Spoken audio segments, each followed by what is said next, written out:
بسم اللہ الرحمن الرحیم۔ السلام علیکم ناظرین، آج کی سب سے بڑی خبر، پنشن اور تنخواہ لینے والوں کے لیے نئی پابندیاں عائد کر دی گئی ہیں۔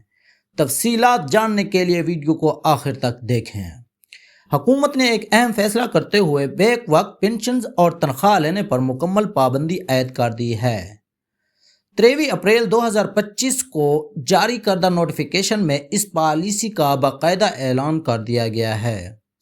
ریٹائرمنٹ کے بعد دوبارہ ملازمت۔ نوٹیفیکیشن کے مطابق وہ تمام ملازمین جو ریٹائرمنٹ کے بعد دوبارہ سرکاری یا نیم سرکاری ملازمت اختیار کرتے ہیں، اب ان کے پنشن روک دی جائے گی۔ یعنی دوبارہ ملازمت کا مطلب پنشن کا خاتمہ۔ پرانے پنشنرز بھی متاثر۔ یہ پالیسی نہ صرف نئے ریٹائرڈ ہونے والوں پر لاگو ہوگی بلکہ کئی پرانے پنشنرز بشمول ریٹائرڈ فوجی اہلکار بھی اس کے دائرۂ کار میں آ سکتے ہیں۔ حکومتی موقف۔ حکومت کا موقف ہے کہ اس فیصلے کا مقصد سرکاری خزانوں پر بوجھ کم کرنا اور نئے افراد کو روزگار مواقع فراہم کرنا ہے۔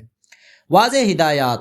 تمام اداروں کو ہدایت جاری کر دی گئی ہے کہ وہ اپنے سسٹمز کو اپ ڈیٹ کریں اور ہر اس ملازم کی نشاندہی کریں جو پنشنز کے ساتھ دوبارہ ملازمت کر رہے ہیں۔ ایسے افراد کو یا تو پنشنز کا سلسلہ روکنا ہوگا یا ملازمت سے مستعفی ہونا ہوگا۔ کنفیوژن اور وضاحت۔ بہت سے افراد اس حوالے سے کنفیوز ہیں کہ کیا یہ فیصلہ صرف نئی بھرتیوں پر لاگو ہوگا یا موجودہ ملازمین پر بھی۔ سرکاری وزارت کے مطابق یہ فیصلہ تمام موجودہ اور آئندہ معاملات پر اثر انداز ہوگا۔ ناظرین، یہ تبدیلی لاکھوں پنشنرز کی زندگی پر اثر ڈالے گی۔ آپ اس بارے میں کیا سوچتے ہیں؟ کمنٹ سیکشن میں اپنی رائے کا اظہار ضرور کریں۔ مزید تازہ ترین خبروں اور اپڈیٹس کے لیے ہمارے چینل کو سبسکرائب کریں۔ ویڈیو پسند آئے تو لائک اور شیئر کرنا نہ بھولیے گا۔ اپنا خیال رکھیے گا۔ اللہ حافظ۔